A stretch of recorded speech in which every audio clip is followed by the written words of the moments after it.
निभावन सजन बनावन यारियां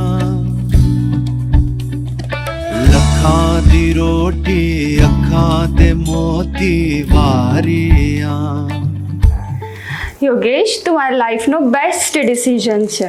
બધેને લવિંગ કેરિંગ તો પાર્ટનર જોઈએ, પણ તું ગોલ ઓરિએન્ટેડ કરિયર ફોકસ છે, જે મને જતો હતો. અને હું હંમેશા વિચાર કરતી કે મારા પપ્પાનું કોમ્પિટિટર તો કોઈ તો જોઈએ, તો કોમ્પિટિટર નહીં, બટ હા એટલીસ્ટ મારા પપ્પા જેવો તો છે જ. તો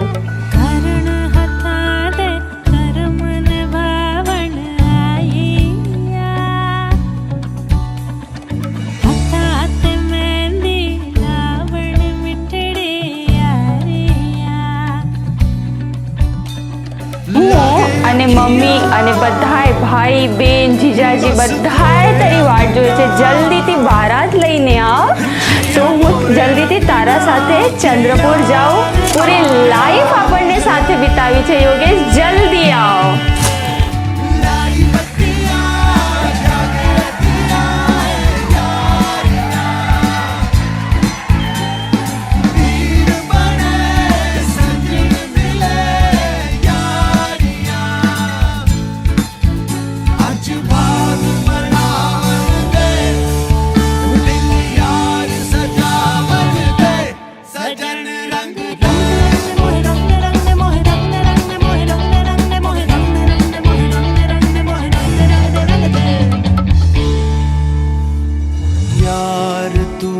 रंग दे जिंदड़ी जान के सदके